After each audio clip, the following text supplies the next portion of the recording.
ஒரு ஊர்ல ஒரு துறவி இருந்தார், புத்த சமய துறவி. அந்த ஊர் மன்னன் அவரை பத்தி கேள்விப்பட்டிருக்கான். ஒரு நாள் புறப்பட்டு போனான், துறவியின் பாதங்களை தொட்டு வணங்கினான். அதுக்கப்புறம் சொன்னான், ஐயா, நான் உங்களை அரண்மனைக்கு அழைச்சிட்டு போறதுக்காக வந்திருக்கிறேன். இனிமே நீங்க இங்க எதுக்கு இருக்கணும் அப்படின்னானா.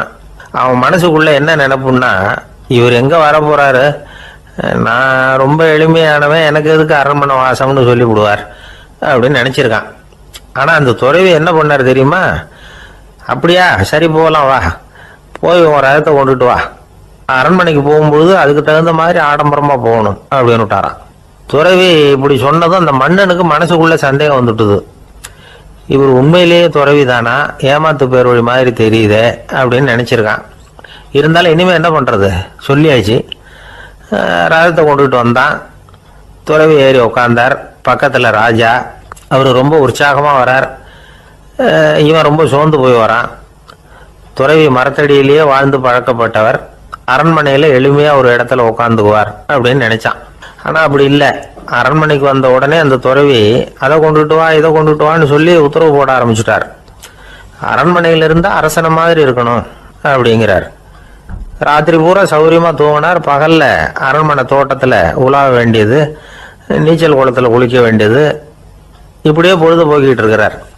அந்த அரண்மனையில துறவி மகிழ்ச்சியா இருக்கிறார். மன்னனால அப்படி இருக்க முடியல.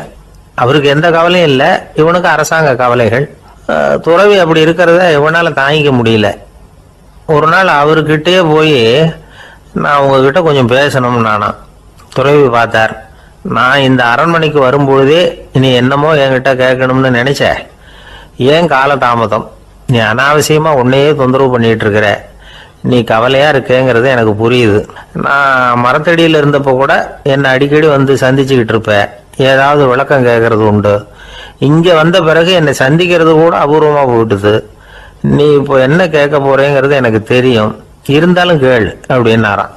வேற ஒண்ணும் இல்லைங்க, இப்போ உங்களுக்கும் எனக்கு என்ன வித்தியாசம், 2 பேரும் அரண்மனையில தான் இருக்கிறோம். நீங்க மகிழ்ச்சியா இருக்கிறீங்க, நான் அப்படி இருக்க முடியல. இவ்வளவுக்கும் நீங்க முன்னாடி இருந்தது மாதிரி இல்லை. தினமும் தங்க தேர் கேட்குறீங்க, உயர்தரமான ஆடைகள் அணிகிறீங்க, சுவையான சாப்பாடு. இப்படி இருக்கிறப்போ உங்களுக்கு எனக்கு என்ன வித்தியாசம்? இதுதான் மன்னனுடைய கேள்வி. இதுக்கு பதில் சொல்றேன், என் கூட புறப்பட்டு வா, இந்த நகரத்துக்கு வெளியில போவோம் அப்படின்னு சொல்லி அரசனை கூப்பிட்டுக்கிட்டு ஊர் எல்லைக்கு சேர்ந்தார் துறவி. அங்க போய் சொன்னார், இதை பாருப்பா, இந்த இடத்த தான் தேடிட்டு இருந்தேன். இனிமே நான் திரும்பி வர போறதில்லை. நீ என்னோட வர்றியா, திரும்பி போறியா அப்படின்னார். நான் எப்படிங்க உங்க கூட வர முடியும்? என்னுடைய நாடு, என்னுடைய சொத்துக்கள், மனைவி, மக்கள் எல்லாத்தையும் விட்டுட்டு எப்படிங்க வர்றதுன்னா. இப்ப அந்த துறவி சொன்னார், இப்ப வித்தியாசத்தை தெரிஞ்சுக்கிட்டியா? நான் அரண்மனையில இருந்தேன், எல்லா வித பொருள்களும் உடையவனா இருந்தேன், ஆனா எதையும் சொந்தம் கொண்டாடுறவனா இருக்கல. ஆனா நீ அப்படி இல்லை, எல்லாத்தையும் சொந்தம் கொண்டாடிட்டு இருக்கிற. இதுதான் நமக்குள்ள வித்தியாசம் அப்படின்னு சொன்னார். அரண்மனை ஆடைகளை அப்படியே களைஞ்சார், அரசங்கிட்ட கொடுத்தார். உன்னுடைய ஆடைகளை நீயே வச்சுக்கோன்னார். அவர் பாட்டுக்கு நடந்து போனார், திரும்பியே பார்க்கல. அரசனுக்கு அப்பதான் தன்னுடைய அறியாமை விளங்குச்சான். இதுல இருந்து நாம புரிஞ்சுக்க வேண்டியது என்னன்னா, இந்த உலகத்துல எத்தனையோ பொருள்கள், அதையெல்லாம் முறையா பயன்படுத்தினா மகிழ்ச்சி. அதை விட்டுட்டு அதுக்கெல்லாம் சொந்தம் கொண்டாட ஆரம்பிச்சா கவலை. நம்ம ஆட்கள் சொந்தம் கொண்டாடுற விதமே தனி. ஒரு ஆளு இன்னொருத்தங்கிட்ட ஒரு கொடை கடன் வாங்கியிருந்தான், திருப்பி கொடுக்கல. கொடையை கொடுத்தவன் கேட்டான், என்கிட்ட கடன் வாங்கினிய கொடை, அதை கொஞ்சம் திருப்பி தர்றியான்னா. அது உனக்கு இப்போ அவசரமா தேவைப்படுதா அப்படின்னு கேட்டான் இவன். எனக்கு தேவைப்படல, அந்த கொடையை நான் யாருக்கிட்ட வாங்கியிருந்தேனோ அவனுக்கு இப்போ அது அவசரமா தேவைப்படுது அப்படின்னு அந்த ஆள். ஒரு ரயில் வேகமா போயிட்டு இருக்கு. அது ஒரு ரயில்வே ஸ்டேஷன்ல கொஞ்ச நேரம் நின்னுது. அப்போ அதுல ஒரு ஆள் ஏறினார். தலையில ஒரு மூட்டையை வச்சிருந்தார். மூட்டையை தலையில சுமந்துக்கிட்டே உள்ள வந்தாரு. மூட்டையை தலையில சுமந்துக்கிட்டே ஒரு இடத்துல உட்கார்ந்தார். ரயில் மறுபடியும் புறப்பட்டது. இவர் தன் தலையில இருந்த மூட்டையை கீழே இறக்கி வைக்கணும்ல, வைக்கல, சுமந்துக்கிட்டே வர்றார். எதிரில் உட்கார்ந்துருந்தவர் கேட்டார், ஏங்க ஏன் இப்படியே உட்கார்ந்துருக்கிறீங்க தலையில மூட்டையை வச்சுக்கிட்டு, மூட்டையை கீழே இறக்கி வைக்கலாமே அப்படின்னார். வேணாங்க, பாவம், தலையில இருக்கிற மூட்டையை இறக்கி ரயில்ல வச்சா ரயிலுக்கு பாரம் அதிகமா இருக்கும் அப்படின்னார் அவரு. இப்படி ஒரு ஆளை பார்த்தா நமக்கு சிரிப்பு தான் வரும். ஏன்னா ரயில்ங்கிறது அந்த மூட்டையையும் சேர்த்து சுமந்துக்கிட்டு தான் போகுது. அவன் அந்த மூட்டையை தலையில வச்சிருந்தாலும் ஒண்ணுதான், தரையில வச்சிருந்தாலும் ஒண்ணுதான். அதனால ரயிலுக்கு எந்த மாற்றமும் ஏற்பட போறதில்லை. அதே மாதிரி தான் நம்ம மனமும். இதுவும் ஒரு தேவையில்லாத சுமை, அனாவசியமா சுமந்துக்கிட்டு இருக்கிறோம். இத கீழே இறக்கி வச்சுட்டா வாழ்க்கை பிரயாணம் சுகமா இருக்கும். ரயில் பிரயாணம் பண்ற அந்த ஆள் மூட்டையை சுமக்கிறான், வாழ்க்கை பிரயாணம் பண்ற நாம மனசை சுமக்கிறோம். இது ரெண்டுக்கும் எந்த வித்தியாசமும் இல்லை. மனசை கீழே இறக்கி வச்சுட்டா பாரம் இல்லாமல் வாழலாம், பறவைகள் மாதிரி பறக்கலாம், குழந்தைகள் மாதிரி கள்ளங்கபடம் இல்லாம வாழலாம். இந்த வெளி உலகத்துல நாம நிலை பெற்று இருக்கணும், வேரூன்றி இருக்கணும். அதே சமயம் நம்முடைய உள்வெளியில ஆன்மீக வாழ்க்கையில பாரம் இல்லாம இருக்கணும். அப்போ பறக்கணும், நதியை போல ஓடணும், மிதக்கணும். பயணம் சுகமா இருக்கும், களைப்பு தெரியாது, கவலை தெரியாது. ஒரு சீடன் போதி தர்மரை நாடி வந்தான். குருவே, நீங்கள் என்ன வெறுமையாக இருக்க சொன்னீங்க, நான் இப்ப மறுபடியும் வெறுமையானவன் ஆகிட்டேன், அதனால இப்ப என்ன செய்ய சொல்றீங்க என்ன அப்படின்னு சொல்லி நின்னான். உடனே அந்த குரு பக்கத்துல இருந்த ஒரு குச்சியை எடுத்து அவன் தலையில அடிச்சு, போய் அந்த வெற்றுத்தன்மையையும் வீசி எறிந்து விட்டு வா அப்படின்னார். நான் இப்போ காலியா இருக்கிறேன்னு ஒருத்தன் சொல்றான்னு வச்சுங்க, அது உண்மை இல்லை. ஏன்னா இன்னமும் அதுல நான்கிற எண்ணம் இருக்குது. எந்த சிந்தனையும் இல்லாம இருக்கிறது கடினம்தான். ஆனாலும் மனிதன் அதுல உள்ள நுட்பத்தை புரிஞ்சுக்கிட்டான்னா இவ்வளவு தூரம் தூக்கி சுமந்துக்கிட்டு வந்த அந்த மனதின் முட்டாள்தனத்தை அவனே பார்த்துட்டு சிரிப்பான். இதுதான் பெரியவங்க சொல்லியிருக்கிற ஆலோசனை. நம்மால் ஒருத்தன் தலையில ஒரு பெரிய மூங்கில் கூடையோட ரயில்ல உட்கார்ந்தான். கூடை தலையில இருந்தது, கீழே இறக்கி வைக்கல. எதிரில் இருந்தவர் கேட்டார், ஏங்க எதுக்காக அதை அனாவசியமா சுமந்துக்கிட்டே இருக்கீங்க, கீழே இறக்கி வைங்களேன்னார். இல்லைங்க, நான் வீட்டை விட்டு புறப்படும் போது என் பையன் சொல்லிவிட்டான், கூடைய தலையை விட்டு இறக்கக்கூடாதுன்னு அப்படின்னார். அவன் சின்ன பையன், விவரம் இல்லாம சொல்லியிருப்பான். இப்ப என்ன நேரில் வந்தா பார்த்துக்கிட்டு இருக்கிறான், நீங்க இறக்கி வைங்கன்னார் அவர். அவன் நேரில் பார்த்துக்கிட்டு இல்ல, இருந்தாலும் நான் இந்த கூடையை கீழே இறக்கி வச்சா அது அவனுக்கு தெரிஞ்சிடும் அப்படின்னாரு இவர். அது எப்படின்னார் அவர். அவன் தனக்கு டிக்கெட் வாங்க வேணாம்னு சொல்லி இப்ப இந்த கூடைக்குள்ளதான் உட்கார்ந்துருக்கிறான் அப்படின்னார் இவர். ஒரு ஊர்ல ஒரு இளைஞன் இருந்தான். ஒரு நாள் அவன் ஒரு குருவை தேடிட்டு புறப்பட்டான். ஊரை விட்டு வெளியில போனான். போகிற வழியில ஒரு காடு. அந்த காட்டுல ஒரு மரத்தடியில ஒரு பெரியவர் உட்கார்ந்துருக்கிறார். அமைதியா மௌனமா அவர் அமர்ந்திருக்கிறார். இந்த பெரியவரை விசாரிக்கலாம், குருவை தேடி கண்டுபிடிக்கிறதுக்கு இவர் ஏதாவது ஒரு வழி சொல்லி கொடுப்பார் அப்படின்னு நினைச்சுக்கிட்டு அவரை நெருங்கினான். ஐயா, எனக்கு ஒரு குரு தேவை, எங்க கிடைப்பார், அவரை எப்படி அடையாளம் கண்டுபிடிக்கிறது, அதை பத்தி ஏதாவது விவரம் சொன்னீங்கன்னா நான் கண்டுபிடிச்சுக்குவேன் அப்படின்ட்டுருக்கான். பெரியவர் நிமிர்ந்து பார்த்தார். தம்பி, அது ரொம்ப சுலபம். அவர் வயசானவராக இருப்பார், என்னை விட சுமார் 30 வயசு அதிகமாக இருக்கும். அவர் ஒரு மரத்தடியில் தான் உட்காந்துருப்பார் அப்படின்ட்டுருக்கான். சரிங்க பெரியவரே, அது என்ன மாதிரியான மரம், எப்படி இருக்கும் அப்படின்னு கேட்டிருக்கான். பெரியவர் அந்த விவரங்களையும் சொல்லியிருக்கிறாரு. அது மட்டும் இல்லை, சந்திக்கிற நாள், நேரம், வினாடி முதற்கொண்டு எல்லா விவரங்களையும் துல்லியமாக சொன்னாராம். இவ்வளவு விவரங்களை இவரால் எப்படி சொல்ல முடியுது அப்படின்னு இவனுக்கு ஆச்சரியம். இருந்தாலும் அந்த பெரியவர் கடைசியாக ஒரு விவரம் சொன்னார். அது என்ன தெரியுமா, எப்படியும் நீ அவரை சந்திக்கிறதுக்கு ஒரு 30 வருஷம் ஆகும் அப்படின்னு சொல்லிவிட்டாராம். ரொம்ப நன்றிங்க பெரியவரே அப்படின்னு சொல்லிவிட்டு அந்த இளைஞன் புறப்பட்டுருக்கான். இப்போ அவனுக்கு குரு பத்தின விவரம் எல்லாம் கிடைச்சிட்டுது, சந்திக்கிற நேரமும் தெரிஞ்சுட்டுது. ஆனால் 30 வருஷம் அவரை தேடி அலைய வேண்டியிருக்குமே. அவன் தேட ஆரம்பித்தான். காடு மலை எல்லாம் சுற்றி அலைஞ்சான். பல வருஷங்கள் தேடினான், அழுத்து போயிட்டான். கடைசியில் அவனுக்கும் வயசாயிட்டுது. கடைசியில் தன்னுடைய சொந்த ஊருக்கே திரும்பி போயிட்டு இருந்தான். அங்கே ஒரு மரத்தடியில் அவன் தேடிக்கிட்டு இருந்த குருநாதர் கிடைச்சார். யார் அவருன்னா, 30 வருஷத்துக்கு முன்னாடி வழி சொல்லி கொடுத்தாருல அதே பெரியவர். அவருக்கு இப்போ 30 வயசு அதிகமாக இருந்தது. அதே மரம், அன்னைக்கு பெரியவர் சொன்ன அடையாளம் இப்போ பொருத்தமாக இருந்தது. இப்போ அந்த பெரியவர் சொன்னார், சரியா வந்து சேர்ந்துட்ட, வா, உனக்காக தான் நான் இவ்வளவு காலமும் காத்துக்கிட்டு இருந்தேன் அப்படின்னாராம். என்ன சொல்றீங்கன்னு இருக்கான். 30 வருஷத்துக்கு முன்னாடி என்கிட்ட வந்தியே, அப்பவே என் காலம் முடிஞ்சு போயிருந்தது. அப்பவே என்ன உனக்கு அடையாளம் தெரியல, அதனால இவ்வளவு காலம் உனக்காக காத்துட்டு இருக்கும்படி ஆயிட்டுது அப்படின்னாராம். ஐயா, அப்பவே நீங்க சொல்லியிருக்கலாமே, இதுதான் 30 வருஷம் கழிச்சு நீ சந்திக்க போற இடம், நான் தான் உன்னுடைய குரு அப்படின்னு சொல்லியிருக்கலாமே அப்படின்ட்டுருக்கான். அந்த பெரியவர் சிரிச்சுக்கிட்டே இதுக்கு பதில் சொன்னாராம். நான் எவ்வளவோ விவரமா தான் சொன்னேன், நீ சரியா புரிஞ்சுக்கல. காரணம், அப்போ நீ போதுமான அளவுக்கு பக்குவம் பெற்றிருக்கவில்லை, அதனால புரியும் சக்தி இல்லாம போயிட்டுதப்போ 30 ஆண்டு காலம் நீ அலைஞ்சு தெரிஞ்சிருக்கிற, அது காரணமா இப்போ உனக்கு அந்த பக்குவம் வந்துட்டுது. அதனாலதான் அடையாளம் காண முடிஞ்சது. நானே உன்னுடைய குரு அப்படின்னாராம். இதுல இருந்து என்ன தெரியுதுன்னா, ஆன்மீகத்துல மாணவனாக சேர்றதுக்கு கூட ஒரு பக்குவத்தன்மை தேவைப்படுது. ஒரு பெரிய ஞானி, அவர்கிட்ட சீடனா இருக்க ஒருத்தன் வந்தான், எதிரில் நின்னா. ஞானி அவனை வெகு நேரம் உற்று பார்த்தார். அப்புறம் சொன்னார், சீடனா இருக்கிறது ரொம்ப சிரமம்னார். நான் தயாரா இருக்கிறேன்னா.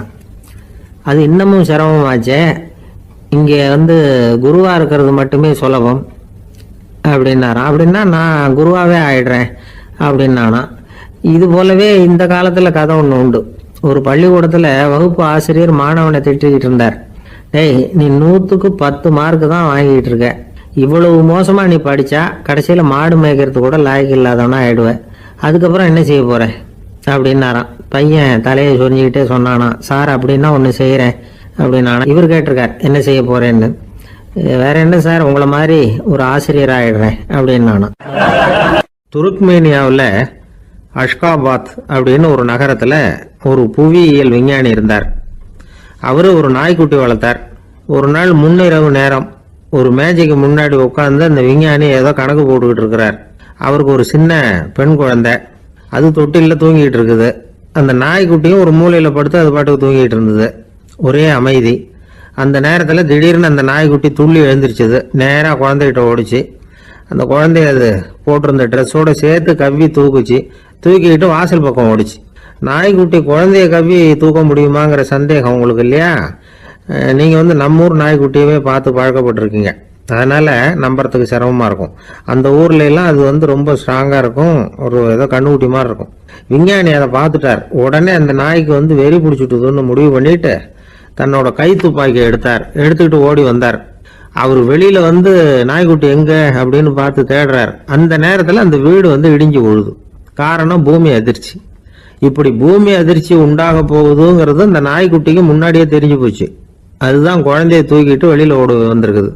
அது மூலமா அந்த குடும்பத்தையே காப்பாத்தி இருக்குது அந்த நாய்க்குட்டி. இந்த சம்பவம் நடக்கிறதுக்கு 3 நாளைக்கு முன்னாடியே சில பிராணிகளுக்கு இப்படி நடக்க போகுதுங்கிறது தெரிஞ்சிருக்குதான். ஆமா, அந்த நகரத்துல 3 நாளைக்கு முன்னாடியே பாம்பு, பல்லி இதெல்லாம் அது தங்கியிருந்த வலையை விட்டு வெளியில ஓடி வந்துட்டுது. அதே மாதிரி அங்கிருந்த புறாவெல்லாம் பறந்து போயிடுச்சான். இதே மாதிரி யுகோஸ்லோவியாவில் கூட ஒரு நகரம், அங்க ஒரு நாள் ராத்திரி ஒரு மிருக காட்சி சாலையில திடீர்னு ஒரு பெரிய கலவரம், கூச்சல், குழப்பம். அங்க இருந்த கழுதை, புலி, யானை, பறவை எல்லாம் கண்ணாபின்னான்னு கத்த ஆரம்பிச்சுட்டுது. நேர் யானை அதுக்குன்னு போட்டிருந்த தடுப்பையே தாண்டி குதிச்சு வெளியில வந்துட்டுதான். மறுநாள் தான் எல்லாருக்கும் விஷயம் புரிஞ்சுது. அடுத்த நாள் காலையில அங்க பூமி அதிர்ச்சி உண்டாயிட்டுது. இப்ப பாருங்க, அதாவது மனுஷனை போய் தீர்க்க தரிசி அது இதுன்னு சொல்லிட்டு இருக்கிறோம். இவனை விட அது பரவாயில்லைன்னு தோணுது. அதாவது மிருகங்கள் ஒன்று நடக்க போகுதுங்கிறத முன்னாடியே புரிஞ்சுக்குதே. சரி, இதெல்லாம் எப்படி அது முன்கூட்டி புரிஞ்சுக்குது? அதுதான் படைப்பு ரகசியம். அதை கண்டுபிடிக்கிறதுக்கு தான் மனுஷன் ஆராய்ச்சி பண்ணிட்டு இருக்கிறான். விஞ்ஞானிகளோட ஆராய்ச்சியெல்லாம் ஒரு பக்கம் இருக்கட்டும், வீட்டுக்குள்ளேயே சில ஆராய்ச்சி பண்ணி பாருங்களேன். இப்ப சில யோசனை சொல்லி அதை சோதனை பண்ணி பாருங்க அப்படின்னு ஒருத்தர் சொன்னாராம். அதாவது இப்ப மழை வருமா வராதா அப்படின்னு தெரிஞ்சுக்கணுமா, உடனே ஒரு பூனைக்குட்டி பின்னாடியே மெதுவா போய் அது என்ன செய்யுதுன்னு கவனிச்சு பார்க்கணும். பூனைக்குட்டி தன்னோட பாதத்தினால சுகத்துல அப்படி கீறிக்கிட்டு இருக்கும். அப்படி கீறினா கண்டிப்பா மழை வரும். சில சமயம் பூனைக்குட்டி அப்படி மல்லாந்து படுத்துக்கிட்டு பாதத்தை உயர தூக்கும், அப்படியும் புரளும். இப்படி செஞ்சதுன்னா அன்னைக்கும் மழை இருக்காது. அதனால முன்னாடி இருந்தது மழை வர்றதுக்கு அறிகுறி, இது மழை இல்லைங்கிறதுக்கு அறிகுறி. பறவைகள், பிராணிகள் இதுகளோட நடவடிக்கைகளை பார்த்துட்டு அதையெல்லாம் அடிப்படையாக வச்சுதான் காலநிலையை கண்டுபிடிக்கிற கருவிகளை கண்டுபிடிச்சிருக்கிறாங்க. வாத்து இருக்குல்ல, சில சமயம் தன்னோட அழகை தன்னோட இறகுகள்ல அப்படியே புதைச்சிக்கும். அப்படி செஞ்சா குளிர்காலம் வரப்போகுதுன்னு அர்த்தம். பருவநிலை குளிரா மாறப்போகுதுங்கிறதுக்கு இதுதான் அறிகுறி. சிட்டுக்குருவி இருக்குதுல்ல, அதெல்லாம் புழுதியில உளுந்து புரளும், சிறகுகளை படபடன்னு அடிச்சுக்கும். அப்படி செஞ்சா மழை வரப்போகுதுன்னு அர்த்தம். ஒண்ணு மட்டும் நாம நல்லா தெரிஞ்சுக்கணும், இயற்கையின் சீற்றம்னு சொல்றோம் இல்லையா, இயற்கை ஏன் நம்ம மேல கோவப்படுது? இயற்கையை நாம அனுசரிச்சு போறதில்ல, அதனால கோவப்படுது. காடுகளை அழிக்கப்படாது, விலங்குகளை கொல்லப்படாது, இயற்கை ஏற்படுத்தி வச்சிருக்கிற சமநிலையை கெடுக்கப்படாது. அதை புரிஞ்சுக்கிட்டு வாழ்ந்தோம்னா பூமியும் நடுங்காது, நாமளும் நடுங்க வேண்டிய அவசியம் இருக்காது. ஒருத்தர் இருந்தார், சாராய கடைக்கு போனாராம், நிறைய சாப்பிட்டார். அப்புறம் சொன்னார், இது ரொம்ப அற்புதமான சரக்கு போல இருக்கு. உள்ள போன உடனே இந்த பூமியே நடுங்கிறது மாதிரி இருக்கு எனக்கு அப்படின்னாராம். இதுக்கு கடைக்காரர் சொல்லியிருக்கார், நீங்க சாப்பிட்டது வெறும் பச்சை தண்ணி தாங்க, இப்ப ஏற்பட்டிருக்கிறது நிஜம் பூமி அதிர்ச்சி அப்படின்னாராம். ஒருத்தர் ரொம்ப அவசரமா போயிட்டு இருந்தார். எங்க சார் போறீங்கன்னு கேட்டோம். எனக்கு வேண்டியப்பட்ட ஒருத்தருக்கு குழந்தை பிறந்திருக்கிறதாக செய்தி வந்திருக்கு, அதுதான் ஆஸ்பத்திரிக்கு போயிட்டு இருக்கேன், பார்த்துட்டு வரலாம்னு அப்படின்னார். அப்படின்னா கொஞ்சம் இப்படி உட்காருங்க அப்படின்னோம். சில விவரம்லாம் சொல்றேன், கேட்டுட்டு போங்க அப்படின்னோம். உட்காந்தார். அப்புறம் சொல்ல ஆரம்பிச்சோம். புதுசா பிறந்திருக்கிற ஒரு குழந்தைய பார்க்க போறதுன்னா அது சாதாரண விஷயம் இல்லை. அதுல ரொம்பவும் கவனமா நடந்துக்கணும். புது குழந்தைக்கு நோய் சுலபமா தொற்றும். முக்கியமா காற்று மூலமா பரவுற நோய்கள் சுலபமா வந்துடும். அதனால நமக்கு உடம்பு சரியில்லைன்னா குழந்தைய விட்டு கொஞ்சம் தள்ளியே இருக்கிறது தான் நல்லது. பெரியவங்களை பொறுத்த வரைக்கும் சாதாரணமா உள்ள ஒரு கிருமி கூட குழந்தைய பொறுத்த வரைக்கும் ரொம்ப மோசமான ஒரு கிருமியா இருக்கும். சில வெளிநாடுகள்ல எப்படி தெரியுமா, பிறந்த குழந்தை தூங்கிட்டு இருக்கிற ஒரு ரூமுக்கு போகணும்னா போறவங்க முகமூடி போட்டுக்கணும், காலணிகளை மாத்திக்கணும், அவ்வளவு சுத்தமா உள்ள போய் பார்த்துட்டு வரணும். பொதுவா சில ஆஸ்பத்திரிகள்ல பாத்தீங்கன்னா பார்வையாளர்கள் நேரத்துல விசிட்டிங் ஹவர்ஸ் தாயை விட்டு குழந்தைய தனியா பிரிச்சு வச்சிருவாங்க. எதுக்குன்னு நினைக்கிறீங்க? அந்த நேரம் பல பேர் வருவாங்க போவாங்க, அவங்க கை கால் சுத்தமா இருக்காது. சுத்தம் இல்லாத கைகள் மூலமா கிருமிகள் பரவும். சுத்தம் இல்லாத கைன்னா மண்ணு தூசி படிஞ்சிருக்கிற கை மட்டும் தான் அர்த்தம் இல்லை. சாலையில கையை வீசிக்கிட்டு நடந்து வர்றீங்க, குழந்தைய பொறுத்த வரைக்கும் அது கூட சுத்தம் இல்லாத கை தான். தாயை தவிர மற்றவங்க குழந்தைய தூக்காம பாத்துக்கிறது நல்லது. தாய் கூட அளவோட கொஞ்சிறதோட நிறுத்திக்கணும். புதுசா ஒரு குழந்தைய பெற்றிருக்கிற பொண்ணுகிட்ட மற்ற தாய்மார்கள் ஏதாவது சொல்லிக்கிட்டே இருப்பாங்க.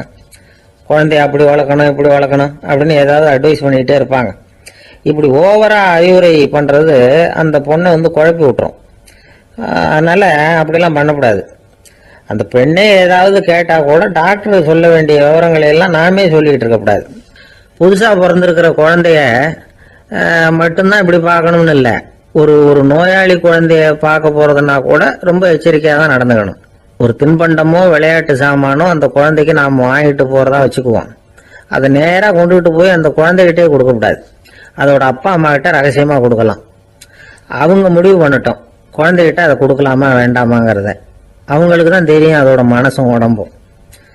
உங்க அக்கறையை காட்டுறதா நினைச்சுக்கிட்டு குழந்தை வாயில எதையும் கொண்டுட்டு போய் போடாதீங்க. போறப்போ உங்க வீட்டு குழந்தையும் அழைச்சிட்டு போகாதீங்க. இது நோயை வாங்கிட்டு வந்துடும், அல்லது புதுசா ஒரு நோயை அதுகிட்ட கொடுத்துட்டு வந்துடும். என்னதான் உங்களுக்கு பழக்கமான குழந்தையா இருந்தா கூட அதுக்கு விருப்பம் இல்லைன்னா பேசக்கூடாது. அங்க போய் அவங்க பள்ளிக்கூடத்தை ஞாபகப்படுத்திட்டு இருக்கக்கூடாது. நோயில இருக்கிறப்ப ஸ்கூலை பத்தி பேச அது விரும்பாது. ஆஸ்பத்திரியை விட்டு வெளியில புறப்படுறப்போ குழந்தைகிட்ட சொல்லணும்னு அவசியம் இல்லை. அதோட அப்பா அம்மா கிட்ட சொல்லிவிட்டு புறப்பட்டா போதும், குழந்தை கோபிச்சுக்காது. சமூக சம்பிரதாயத்தை பத்தி அது கவலைப்படுறதில்லை. இப்படி எல்லா விவரமும் நம்ம எதிரில் உட்காந்துருந்தவங்க கிட்ட சொல்லி முடிச்சோம். ரொம்ப நன்றி சார் அப்படின்னு சொல்லிவிட்டு அவர் புறப்பட்டார். குழந்தைங்க கொஞ்சம் வளர்ற வரைக்கும் தான் நாம எச்சரிக்கையா இருக்கணும்னு இல்லை, வளர்ந்த பிறகு இன்னும் எச்சரிக்கையா இருக்கணும். ஒரு பையன் பள்ளிக்கூடத்துலேருந்து திரும்பி வீட்டுக்கு வந்தான். முகம் பூரா நகத்தால கீறி இருந்தது. அப்பா பார்த்து பயந்துட்டார். யாருடா உன்னை இப்படி பண்ணது அப்படின்னாரு. என் கூட படிக்கிற இன்னொரு பையன். நாளைக்கு உன் கூட பள்ளிக்கூடத்துக்கு வர்றேன், நீ எனக்கு அவனை அடையாளம் காட்ட முடியுமான்னார். அது ரொம்ப சுலபம் நான் பையன். எப்படின்னார் அப்பா. அவன் காதில் ஒன்று கையோடு எடுத்துட்டு வந்திருக்கிறேன், இதோ என் பையில தான் வச்சிருக்கேன் அப்படிங்கிறான் அந்த பையன். ஒரு பல்கலைக்கழகம், அங்க ஒரு இலக்கிய பேராசிரியர், அவர் பாடம் நடத்திக்கிட்டு இருந்தார். ராபர்ட் பிரவுனிங் எழுதிய கவிதைகளை பத்தி சொல்லிட்டு இருக்கிறார். மாணவர்களும் ரொம்ப அக்கறையா அதை கேட்டுக்கிட்டு இருக்கிறாங்க. ஒரு குறிப்பிட்ட கவிதையை பத்தி சொல்லும் பொழுது அந்த பேராசிரியருக்கே ஒரு சந்தேகம். அதாவது அந்த கவிதையின் சரியான அர்த்தம் என்னங்கிறதுல சந்தேகம். பேராசிரியர் யோசனை பண்ணார். அந்த கவிதையை முழுசா புரிஞ்சுக்க முடியல. அதனால மாணவர்களை பார்த்து சொன்னார், மாணவர்களே ஒரு நாள் பொறுத்துங்க, இந்த கவிதையை எழுதின கவிஞர் எங்க வீட்டுக்கு பக்கத்துல தான் இருக்கிறாரு. இன்னைக்கு சாயந்தரம் நான் அவரை நேரிலேயே போய் பாக்குறேன், பார்த்து இதுக்கு என்னங்க அர்த்தம்னு கேட்டுட்டு வந்துடுறேன், அதுக்கப்புறம் உங்ககிட்ட சொல்றேன் அப்படின்னாரா. அன்னைக்கு சாயந்தரமே அந்த பேராசிரியர் கவிஞரை தேடிட்டு போயிட்டார். கவிஞர் அவங்க வீட்டுல அவர் பாட்டு உட்காந்துருந்தாரா. இவர் போய் அவர் முன்னாடி உட்கார்ந்தார். அப்புறம் கேட்டார், ஐயா அந்த கவிதையின் முழு பொருள் என்னன்னு தெரிஞ்சுட்டு போறதுக்காக வந்திருக்கிறேன் அப்படின்னாராம். எந்த கவிதை அப்படின்னாராம் அவரு. இவர் அந்த கவிதையை சொல்லியிருக்கார். கவிஞர் கொஞ்சம் யோசனை பண்ணிவிட்டு அப்புறம் சொன்னாராம், பேராசிரியரே நீங்க கொஞ்சம் தாமதமா வந்துட்டீங்கன்னாராம். இவருக்கு ஒன்றும் புரியல. நீங்க என்ன சொல்றீங்க, நான் தாமதமா வந்துட்டேனா? நீங்க தான் உயிரோடு இருக்கிறீங்களே, அப்படி இருக்கும்போது நான் தாமதமா வந்துட்டேன்னா அது எப்படி அப்படின்னு இவர் குழம்பி இருக்கிறார். இப்ப கவிஞர் சொன்னாராம், ஐயா நான் உயிரோட இருக்கிறேன்னா இல்லையாங்கிறது முக்கியம் இல்லை, நான் அந்த கவிதை வரிகளை எழுதினப்போ 2 பேருக்கு அதோட அர்த்தம் தெரிஞ்சிருந்தது, இப்போ ஒரே ஒருத்தருக்கு தான் அதோட அர்த்தம் தெரியும் அப்படின்னாராம். பேராசிரியர் யோசனை பண்ணியிருக்கார். அப்படின்னா அந்த ஒருத்தர் கவிஞர் ராபர்ட் பிரவுனிங்கை தவிர வேற யாரா இருக்க முடியும்? இவர் தான் அப்படிங்கிறத அவர் மனசுல நினைச்சுக்கிட்டார். அதனால சொன்னார், ஐயா நான் தாமதமா வரல, அந்த கவிதையின் பொருள் என்ன அது சொல்லுங்கன்னார். பேராசிரியரே, நான் சொல்றது உங்களுக்கு புரியலன்னு நினைக்கிறேன். நான் இந்த வரிகளை எழுதினப்போ 2 பேருக்கு அதோட அர்த்தம் தெரிஞ்சிருந்தது. அந்த 2 பேர் யாருன்னா, ஒருத்தர் ராபர்ட் பிரவுனிங், அதாவது நான், இன்னொருத்தர் கடவுள். இப்போ அது கடவுளுக்கு மட்டும்தான் தெரியும். நானே இதை பத்தி பல தடவை யோசனை பண்ணி பார்த்தேன். இது ரொம்ப அழகானது, ஆனாலும் ரொம்ப வழுக்கலானது. அதை பிடிச்சிட்டோம்னு நினைச்சிட்டு இருக்கும் பொழுதே காத்து மாதிரி அது உங்ககிட்ட இருந்து ஓடி போயிடுது. எனக்கு ரொம்ப வருத்தமா தான் இருக்குது. நிச்சயமா நான் தான் இந்த வரிகளை எழுதியிருக்கிறேன், அதுல அர்த்தம் இருக்குங்கிறது எனக்கு தெரியும், அதை நான் உணர்றேன். ஆனா நீங்க என்ன மன்னிக்கணும், எனக்கே கூட அதை என்னால விளக்க முடியல. அப்படி இருக்கும்போது உங்களுக்கு எப்படி அதை நான் விளக்க முடியும் அப்படின்னு அந்த கவிஞர். அனுபவிக்கப்படக்கூடிய எல்லாமே விளக்கப்படக்கூடிய ஒன்றல்ல, விளக்கப்படும் எல்லாமே அனுபவிக்கப்படக்கூடிய ஒன்றல்ல அப்படிங்கிறது ஞானிகளுடைய கருத்து. அதுக்காக தான் அந்த சம்பவம். வாழ்க்கையில நீங்கள் தொடர்ந்து ஆய்வு செய்து கொண்டே இருக்கக்கூடிய விளக்கங்களை ஒருபோதும் அடைய முடியாத பரிமாணங்கள் இருக்கிறதுனாலதான் அது அலுப்பு தட்டாம இருக்குது. உங்களால நிறைய அனுபவிக்க முடியும், இருந்தாலும் நீங்கள் அனுபவித்து அறிந்த விஷயங்கள் கூட வார்த்தைகளால விளக்கப்பட முடிவதில்லை அப்படிங்கிறது பெரியோர் சிந்தனை. இதெல்லாம் ஒரு பக்கம் இருக்கட்டும். நமக்கு தெரிஞ்ச பேராசிரியர் ஒருத்தர் 1 மணி நேரம் ரொம்ப விவரமா வகுப்பு எடுத்தார். கடைசியா சொன்னார், மாணவர்களே ரொம்பவும் எளிமையா விளக்கமா எல்லா விவரமும் சொல்லியிருக்கிறேன், அதனால இதுல உங்களுக்கு சந்தேகம் வர்றதுக்கு வாய்ப்பே இல்லை, இருந்தாலும் கேட்க வேண்டிய கடமை கேட்கிறேன். இது வரைக்கும் நடத்தினதுல யாருக்காவது ஏதாவது சந்தேகம் உண்டா அப்படின்னு கேட்டாராம். எனக்கு ஒரே ஒரு சந்தேகம் தான் சார் அப்படின்னு எழுந்திரிச்சு நிக்கிறான் ஒருத்தன். என்னன்னு கேட்டாராம். இது வரைக்கும் நீங்க என்ன பாடம் சார் நடத்துனீங்க அப்படின்னானா அவன். ஒருத்தர் ஒரு தவறு செஞ்சு விடுறாருன்னு வச்சுங்க, உடனே நீ செஞ்சது தவறு அப்படின்னு சொல்றது ஒரு வகை. அதுக்கு பதிலாக எது சரின்னு அவர் புரிந்து கொள்ள உதவி செய்கிறது இன்னொரு வகை. இந்த 2வது வகை இருக்கு பாருங்க, நிர்வாக இயல்ல இது ரொம்ப முக்கியம். அலுவலகத்தில் வேலை பார்க்குற ஒருத்தர் முக்கியமாக தெரிஞ்சுக்க வேண்டியது என்ன தெரியுமா? சக ஊழியர்கள் கிட்ட எப்படி பழகணும், மேலதிகாரிகள் கிட்ட எப்படி பழகணும், தனக்கு கீழே வேலை செய்கிறவங்க கிட்ட எப்படி பழகணும், வாடிக்கையாளர்கள் கிட்ட எப்படி பழகணும், இவங்க எல்லார்கிட்டையும் செம்மையான உறவை ஏற்படுத்திக்கிறது எப்படி, இதையெல்லாம் சொல்லிக் கொடுக்குற பாடம் தான் இன்டர் பர்சனல் ஸ்கில், திறமையான உறவு அப்படிங்கிறது. எந்த வேலையில் இருந்தாலும் சரி, இந்த உறவுகளை வளர்க்கும் திறன் உள்ளவங்க சீக்கிரம் முன்னுக்கு வந்துடுறாங்க. மற்றவங்க கிட்ட உறவை பலப்படுத்திக்கிறது எப்படி அப்படின்னு தெரிஞ்சுக்கிட்டோம்னா எந்த ஒரு தடையையும் சுலபமாக தாண்டி செய்கிற தொழிலில் முன்னுக்கு வந்துடலாம். ஹார்வர்டு பல்கலைக்கழகத்தில் ஒரு கணக்கெடுப்பு பண்ணி பார்த்தாங்களாம்.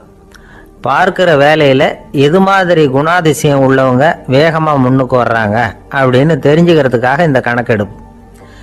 வெவ்வேறு துறையில் வேகமாக முன்னுக்கு வந்திருக்கிற பல பேரை சந்தித்து இந்த சர்வேயை நடத்தியிருக்கிறாங்க. அவங்க கண்டுபிடிச்சி சொல்லியிருக்கிற உண்மை என்ன தெரியுமா? ஒருத்தர் ஒரு வேலையில் இருந்தால் அது சம்பந்தப்பட்ட சப்ஜெக்ட் பற்றிய அறிவு 35% இருந்தால் போதுமா. ஆனால் உறவுகளை வளர்க்கக்கூடிய திறன், இன்டர் பர்சனல் ஸ்கில்லு 65% வேணும். இப்படி உள்ளவங்க சீக்கிரம் முன்னுக்கு வந்துடுறாங்களாம்.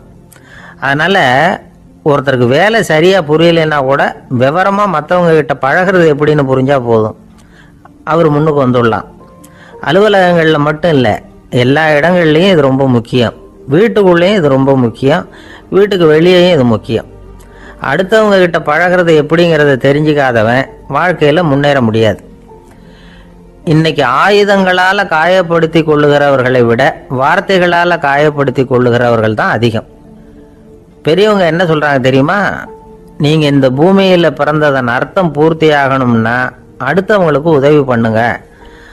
அடுத்தவங்களுக்கு உதவி செய்ய முடியாவிட்டால் கூட பரவாயில்லை, ஆனால் யாரையும் புண்படுத்தி விடாதீங்க அப்படின்னு சொல்கிறாங்க. எனக்கு தெரிஞ்ச ஒருத்தர் ஒரு அலுவலகத்தில் வேலை பார்க்குறார். அவர் சொல்லுவார், எனக்கு இந்த இன்டர் பர்சனல் ஸ்கில் ரொம்ப அதிகம் சார். சக ஊழியர்கள்கிட்ட ரொம்ப சுமூகமாக நடந்துக்குவேன். என் கூட வேலை பார்க்குற ஒருத்தருக்கு ஏதாவது ஒரு கஷ்டம்னா அந்த சமயத்தில் அவர் செய்ய வேண்டிய வேலையை நான் செஞ்சிருவேன் சார் அப்படிம்பார். நான் அவர்கிட்ட சமீபத்தில் அப்படி ஏதாவது செஞ்சுருக்கீங்களா அப்படின்னு கேட்டேன். செஞ்சுருக்கேன் சார். போன வாரம் புதன்கிழமை ஆஃபீஸில் என் பக்கத்து சீட்டுக்காரருக்கு வயிற்று வலி. உடனே நான் மெடிக்கல் லீவ் போட்டுவிட்டு எங்கள் வீட்டுக்கு போயிட்டேன் சார் அப்படின்னார். நம்மளை மாதிரி ஒரு ஆசாமி அவன் நம்மளை மாதிரியே கற்பனை பண்ணான். அதாவது நாம தான் இந்த உலகத்தில் ரொம்பவும் கஷ்டப்படுறோம், மற்றவங்க எல்லாம் சந்தோஷமா இருக்கிறாங்க அப்படின்னு அவன் நினச்சிக்கிட்டான். அவன் ஒரு நாள் கடவுளை வேண்டிக்கிட்டானா, சுவாமி இந்த உலகத்தில் எவ்வளவோ பேர் இருக்கிறாங்க, ஒவ்வொருத்தருக்கும் ஒவ்வொரு விதமான கஷ்டம் இருக்கலாம், ஒத்துக்கிறேன். இருந்தாலும் எனக்கு அது கொஞ்சம் அதிகமா இருக்கிறது மாதிரி தெரியுது. அதனால நீங்க எனக்காக ஒரு சின்ன உதவி செஞ்சா போதும். அது வேற ஒண்ணும் இல்லை, என்கிட்ட இருக்கிற துயரங்களை இன்னொருத்தர் யாருகிட்டயாவது கொடுத்துருங்க, அவர்கிட்ட இருக்கிற துயரங்களை என்கிட்ட மாத்தி கொடுத்துருங்க. ஒரு மியூச்சுவல் டிரான்ஸ்பர், அவ்வளவுதான். அப்படி பண்ணிவிட்டா போதும் அப்படின்னு வேண்டிக்கிட்டானா. அன்னைக்கு ராத்திரியே அவன் ஒரு கனவு கண்டிருக்கான். வானத்திலிருந்து ஒரு குரல் கேட்டிருக்கு. அது என்ன சொல்லிச்சு தெரியுமா? ஏ ஜனங்களே, எல்லாரும் அவங்கவுங்க கஷ்டங்களை ஒரு பையில போட்டு எடுத்துக்குங்க. அப்படி எடுத்துக்கிட்டு நேரா இந்த ஊர் எல்லையில இருக்கிற கோயிலுக்கு வந்து சேருங்க அப்படின்னு அந்த குரல். ஆஹா, கடவுள் நம்ம பிரார்த்தனைக்கு செவி சாய்ச்சுட்டார் அப்படின்னு சந்தோஷப்பட்டான் இவன். உடனே என்ன பண்ணான்? தன்கிட்ட இருந்த கஷ்டத்தையெல்லாம் ஒரு சாக்கு பையில போட்டு எடுத்துக்கிட்டான். வீட்டை விட்டு வெளியில வந்தான். தெருவில் இறங்கி நடக்கிறான். அங்க பார்த்தா ஏகப்பட்ட பேர் ஆளுக்கு ஒரு பைய தூக்கிக்கிட்டு கோயிலுக்கு போயிட்டு இருக்கிறாங்க. சில பேர் மூட்டையா கட்டி தலையில சுமந்துக்கிட்டு போயிட்டு இருக்கிறாங்க. இவன் பார்த்தான். இவனுக்கு ரொம்ப ஆச்சரியமா இருந்தது. ஏன்னா எல்லாரும் வச்சிருக்கிற பைய இவன் பைய விட பெருசா இருந்தது. இவன் பை தான் இருக்கிறதுலயே கொஞ்சம் சின்னதா தெரிஞ்சது. இப்ப அவன் மறுபடியும் சாமியை வேண்டிக்கிட்டான். கடவுளே, இப்ப உள்ள சூழ்நிலையை கவனிச்சா என்கிட்ட இருக்கிற பைய பரவாயில்லன்னு தோணுது. அதனால வேற பை எதையும் மாத்த வேணாம், இதுவே பரவாயில்ல, இந்த பையோட திரும்பி வீட்டுக்கு போனா போதும்னு நினைக்கிறேன் அப்படின்னு ஏதோ நினைக்க ஆரம்பிச்சுட்டாங்க. எல்லாரும் கோயிலுக்கு போய் சேர்ந்தாங்க. கோயில்ல அந்த குரல் மறுபடியும் கேட்டுது. எல்லாரும் அவங்கவுங்க பைகளை சோகத்துல தொங்க விடுங்க. திடீர்னு விளக்குகள் அணையும், மணி அடிக்கப்படும், அதுதான் அடையாளம். அந்த சமயத்துல இருட்டுல உங்களுக்கு வேண்டிய பைய நீங்க மாத்தி எடுத்துக்கலாம், தேர்ந்தெடுத்துக்கலாம். வெளிச்சம் இருக்கிறப்பவே உங்களுக்கு பிடிச்ச பைக்கு பக்கமா பார்த்து நீங்க நின்றுக்கலாம் அப்படின்னு சொல்லி விவரம் சொல்லிச்சான் அந்த குரல். அப்படி சொன்னதுக்கு அப்புறம் திடீர்னு விளக்கு அணைஞ்சுது, மணி அடிச்சுது. கொஞ்ச நேரம் கழிச்சு மறுபடியும் விளக்குகள்லாம் எரிஞ்சுது. இப்போ பார்த்தா எல்லாரும் அவங்கவுங்க பையே கெட்டியா பிடிச்சிட்டு நிக்கிறாங்க. இவனும் அப்படியே நிக்கிறான்.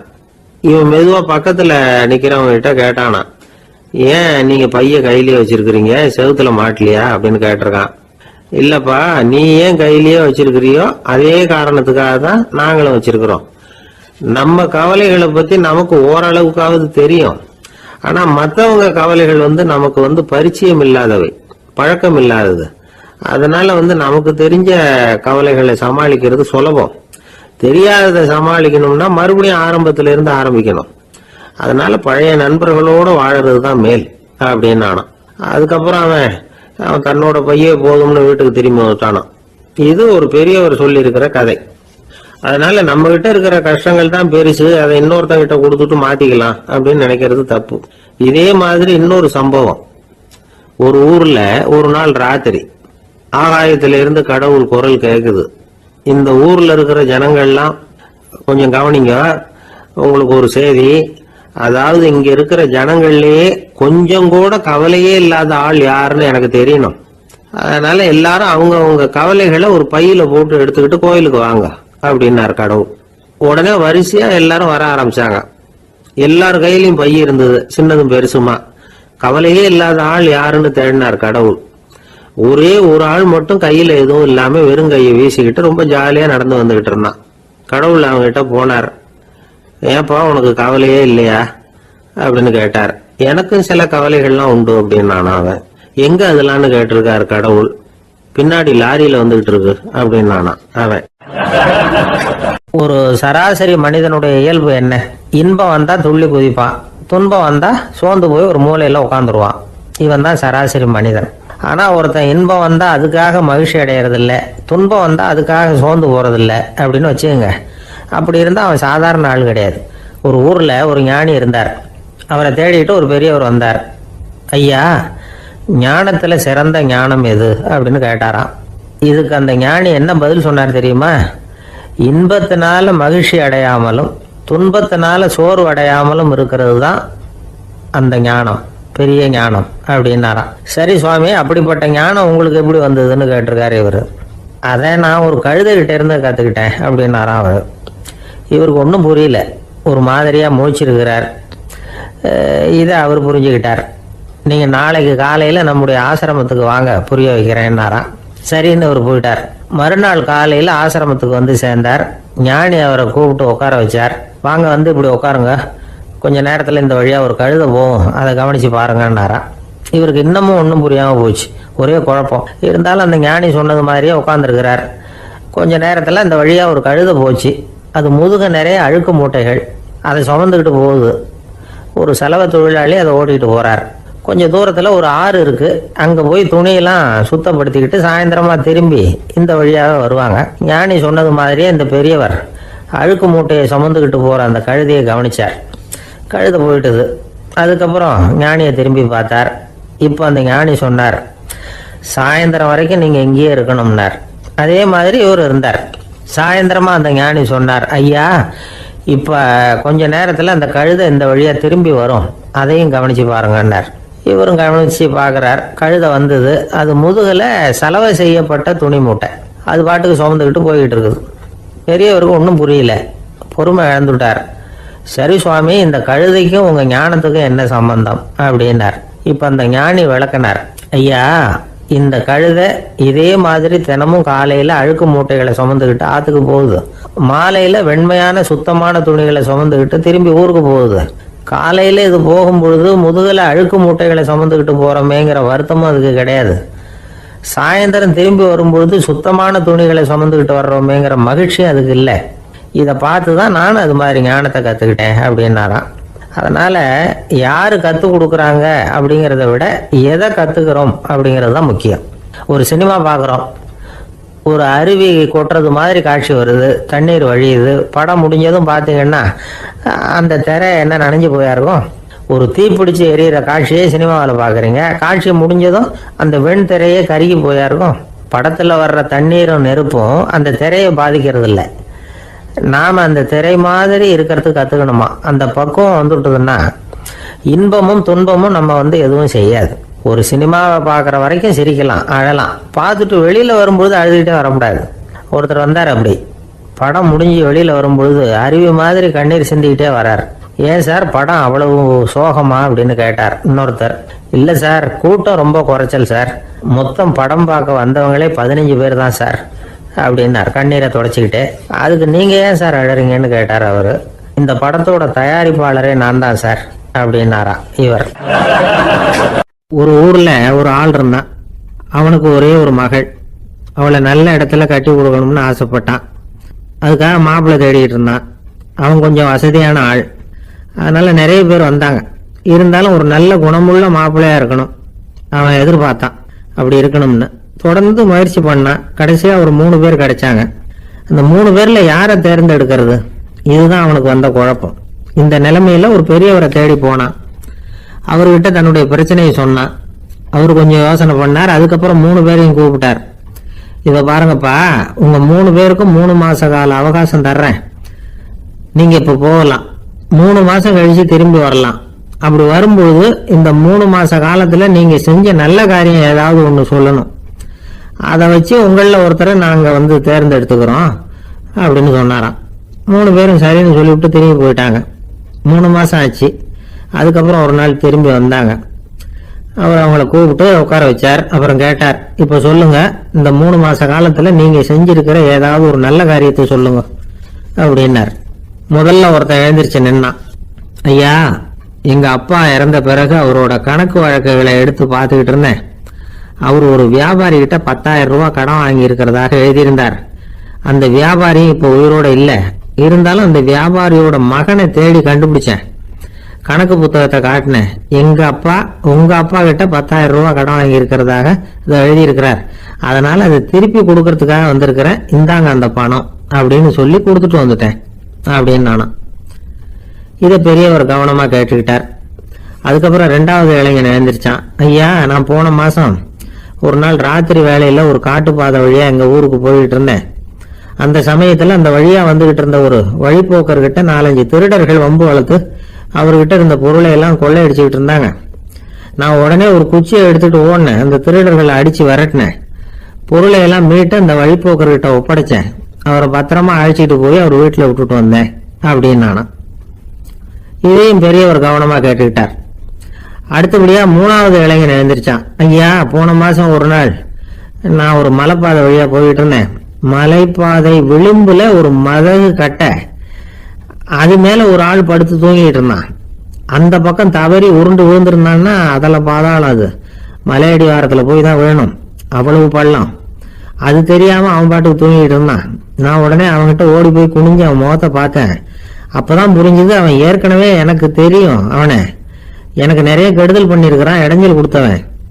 இருந்தாலும் ஐயோ பாவம்னு நினைச்சு அவனை எழுப்பி பாதுகாப்பா வேற ஒரு இடத்துல படுக்க வச்சுட்டு வந்தேன் அப்படின்னு நானா. பெரியவர் இதையும் கேட்டுக்கிட்டார்.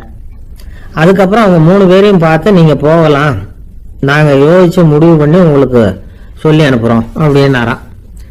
அந்த இளைஞர்கள் புறப்பட்டு போயிட்டாங்க. அதுக்கப்புறம் அந்த பெண்ணோட அப்பாவை பார்த்து சொன்னார், இந்த 3 பேருமே நல்ல பிள்ளைங்க தான், அதுல ஒன்றும் சந்தேகம் இல்லை. இருந்தாலும் இந்த 3 பேர் செஞ்ச செயல்களையும் ஒப்பிட்டு பார்க்க வேண்டியிருக்கு. முதல் இளைஞன் நேர்மைக்கு எடுத்துக்காட்டா விளங்குறான். இந்த காலத்துல இது மாதிரி இளைஞர்களை பார்க்கறது ரொம்ப கஷ்டம்தான். இருந்தாலும் அவன் கடமையை தான் செஞ்சான். 2வது இளைஞன் நல்ல வீரன், தைரியசாலி. ஒரு வீரன் எதை செய்யணுமோ அதைத்தான் இவன் செஞ்சான். இவன் ஒரு லட்சிய மனிதன். 3வது இளைஞன் தன்னுடைய பகைவனுக்கே உதவி செஞ்சிருக்கான். அவன் உயிரை காப்பாத்தி இருக்கிறான். பகைவனுக்கு அருள்வதுங்கிறது ஒரு சாதாரண மனுஷனால செய்யக்கூடிய காரியம் இல்லை. பகையை மறக்கிறதும் பகைவனுக்கு அருள்வதும் தெய்வீக பண்புகள். அதனால இவனையே உன்னுடைய மகளுக்கு ஏற்ற மாப்பிள்ளையா தேர்ந்தெடுக்கலாம் அப்படின்னு சொன்னாங்களாம். ஒரு நல்ல நாள்ல அவங்களுக்கு திருமணம் நல்ல விதமா நடந்து முடிஞ்சுதான். இது சுவாமி சின்மயானந்தர் சொல்லி இருக்கிற ஒரு கதை. இதுல இருந்து நாம புரிந்து கொள்ள வேண்டிய ஒரு கருத்து, நமக்கு கெடுதல் பண்ணவங்களுக்கும் நாம நல்லது செய்யணும். ஆனா நடைமுறையில அப்படி நம்மால செய்ய முடியறதில்ல. அதுதான் சிக்கல். நம்மால் ஒருத்தங்கிட்ட கேட்டேன், ஏண்டா உன்னுடைய பகைவன் ஒருத்தன் அது மாதிரி ஒரு மலைப்பாத மதகு கட்டையில படுத்திருந்தா உடனே நீ என்ன நினைப்ப அப்படின்னு கேட்டோம். இது ஒரு அருமையான சந்தர்ப்பம்னு நினைப்பேன் அப்படின்னா. எதுக்குன்னு கேட்டோம். அவனை அந்த பக்கமா உருட்டி கீழே தள்ளுறதுக்கு அப்படின்னா. ஒரு ஊர்ல ஒரு பெரியவர் இருந்தார். அவர் ஒரு குரு. அவர் தொடர்ந்து தியான கூட்டங்கள் நடத்துவார். அந்த கூட்டத்துல கலந்துக்கிறதுக்காக பல ஊர்கள்ல இருந்து சீடர்கள் நிறைய பேர் வருவாங்க போவாங்க. ஒரு நாள் அங்க கூட்டம் நடந்துகிட்டு இருக்குது. அந்த சமயத்துல சீடர்கள்ல ஒருத்தன் என்னத்தையே திருடி விட்டான். மற்ற சீடர்கள் அதை கவனிச்சுட்டாங்க. இவன் ஆப்பிட்டுக்கிட்டான். கூட்டம் முடிஞ்ச பிற்பாடு இவன் திருடின விஷயத்த அந்த பெரியவர்கிட்ட போய் சொன்னாங்களாம். அவர் கவனத்துக்கு கொண்டுகிட்டு போனாங்க. ஆனால் அவர் இதை காதிலே போட்டுக்கல, கண்டுக்கவே இல்லை. போய் சொன்ன சீடர்களுக்கெல்லாம் ஏமாத்தமாக போயிட்டுது. என்ன இது, இவ்வளவு தூரம் நாம் கண்டுபிடிச்சி போய் சொல்கிறோம், அவர் கண்டுக்கவே மாட்டேங்கிறாரே அப்படின்னு ஒரு மாதிரி ஆயிட்டாங்க. இருந்தாலும் அதை பற்றி ஒன்றுமே சொல்லிக்கல, பேசாமல் இருந்துட்டாங்க. கொஞ்ச நாள் ஆச்சு. அதே ஆள் மறுபடியும் ஒரு திருட்டில் மாட்டிக்கிட்டான். சீடர்கள் மறுபடியும் அந்த குரு கிட்ட விஷயத்த சொன்னாங்க. அவர் அப்பவும் வழக்கம் போல சும்மாவே இருந்துட்டார். இவர் இப்படி இருக்கிறத பார்த்ததும் அந்த சீடர்களுக்கு கோபம் வந்துட்டுது. உடனே அந்த சீடர்கள்லாம் ஒன்று கூடி பேசினாங்களாம். எல்லாருமா சேர்ந்து ஒரு விண்ணப்பம் தயார் பண்ணாங்க. அதை குருநாதர்கிட்ட கொண்டுட்டு போய் கொடுத்தாங்க. அந்த விண்ணப்பத்தில் இவங்க என்ன எழுதியிருக்கிறாங்க தெரியுமா? குருநாதர் அவர்களே, உடனே திருடனவன் மீது சட்ட நடவடிக்கை எடுக்கணும். நீங்கள் அப்படி அவனை இங்கே சேர்க்கக்கூடாது. நீங்கள் சேர்த்தீங்கன்னா நாங்கள் இங்கே இருக்கிறத பற்றி யோசிக்க ஆரம்பிச்சிருவோம். அவனை இந்த மடத்தை விட்டே துரத்தி பண்ணணும். நீங்கள் அவனை வெளியில் அனுப்புங்க, இல்லைன்னா நாங்கள் அத்தனை பேரும் வெளியில் போயிடுறோம். இப்படி தான் அந்த விண்ணப்பத்தில் எழுதியிருக்கிறாங்க. குரு அந்த விண்ணப்பத்தை வாங்கி படித்து பார்த்தார். அதுக்கப்புறம் அதை எழுதின அத்தனை பேரையும் கூப்பிட்டாரு. எல்லாரும் இப்படி வாங்கன்னாரு. வந்தாங்க. இப்படி என் எதிரில் உட்காருங்கன்னார். உட்காந்தாங்க. அப்புறம் சொன்னார், இதை பாருப்பா, நீங்கள் எல்லாரும் புத்திசாலிகள், உங்களுக்கு எது நல்லது எது கெட்டதுங்கிறது நல்லா தெரியும். நீங்கள் மேற்கொண்டு ஏதாவது படிக்கணும்னு நினச்சா வேற எங்கே வேணும்னாலும் போகலாம், அதுக்கு நான் தடை சொல்ல மாட்டேன். ஆனால் உங்களால் குற்றம் சாட்டப்பட்ட அவன் இருக்கானே, அவன் எப்படின்னா அவனுக்கு எது நல்லது எது கெட்டதுங்கிறதெல்லாம் தெரியாது, அதனால தான் திருடுறான். நீங்கள் சொல்கிறது மாதிரி அவனை அடித்து துரத்தி போடுறோம்னு வச்சுக்கோங்க, அவனுக்கு எப்படி நல்லது கெட்டது தெரியும்? அவனுக்கு அதை யார் சொல்லி கொடுக்கறது? அதனால் இங்கேயே இருக்கட்டும், அதுதான் சரி. இதுக்காக நீங்கள் எல்லாரும் என்னை விட்டுட்டு போனாலும் சரி, அவனை நான் விரட்ட மாட்டேன் அப்படின்னு விட்டாரான். இவ்வளவையும் திருடனை அந்த சீடன் கேட்டுக்கிட்டே இருந்திருக்கான். அவன் கண்களில் கண்ணீர். அப்படியே எழுந்திரிச்சு வந்தான், குரு காலில் விழுந்தான். அவன் கண்ணீரில் அவனது தீமை கழுவப்பட்டது அப்படிம்பாங்க. அதாவது சீடர்களுக்கு அந்த குருவோட பெருமை அப்பதான் புரிஞ்சுதான். ஒரு நல்ல ஆசிரியர் இருக்காருன்னு வச்சுங்க, நல்லா படிக்கிற பையனுக்கு தான் பாடம் சொல்லி கொடுப்பேன்னா அது என்ன பெரிய விஷயமா? மோசமாக படிக்கிறவனையும் மாற்றி காட்டுறேங்கிறது தான் பெருமை. இந்த காலத்து குரு ஒருத்தர் ஒரு ஆசிரமம் வச்சு நடத்திட்டு வந்தார். நிறைய பேர் தினம் வருவாங்க போவாங்க. ஒரு நாள் ஒருத்தன் வந்தான். அந்த குரு முன்னாடி போய் நின்னான். ஐயா, என்ன உங்கள் சீடனாக ஏற்றுக்கணும்னா. அந்த குரு நிமிர்ந்து பார்த்தார். உன்னுடைய நோக்கம் என்னன்னு கேட்டார். ஐயா, உங்ககிட்ட கொஞ்ச நாள் இருந்தேன்னா நல்ல பழக்க வழக்கங்களை கற்றுக்கலாம், அதுக்கப்புறம் வெளியில் போய் ஒரு நல்ல தொழில் தொடங்கி வாழ்க்கையில் முன்னுக்கு வரணுங்கிறது தான் என்னோட நோக்கம் அப்படின்னா. நீ சொல்கிறது சரி, ஆனால் உன்னால் இங்கே நல்ல பழக்க வழக்கங்களை கற்றுக்க முடியலேன்னு வச்சுக்கோ, அப்போ என்ன பண்ணுவேன் அப்படின்னு கேட்டார் அவர். அப்படி ஆச்சுன்னா என்ன, உங்களை மாதிரியே ஒரு ஆசிரமம் ஆரம்பித்து அதுக்கு குருவாக இருந்துட்டு போகிறேன் அப்படின்னு நானும். ஒரு ஆள் இருந்தார். அவர் தன்னை ஒரு குருன்னு சொல்லிக்கிட்டார். மௌன குரு, வாயே திறக்கிறதில்ல. அவருக்கு 2 சீடர்கள் உண்டு. இவங்க தான் வர்றவங்க கிட்ட பேசுவாங்க, விளக்கம் கொடுப்பாங்க. ஒரு நாள் இந்த சீடர்கள் 2 பேரும் எங்கேயோ வெளியில் போயிட்டாங்க. அந்த நேரம் பார்த்து ஒருத்தர் அங்கே வந்தார். குரு கிட்ட போனார். குருவே, புத்தர்னா என்னன்னு கேட்டார். குருவுக்கு ஒன்றும் புரியல. அவர் உண்மையான குருவாக இருந்தாவில் புரியும்.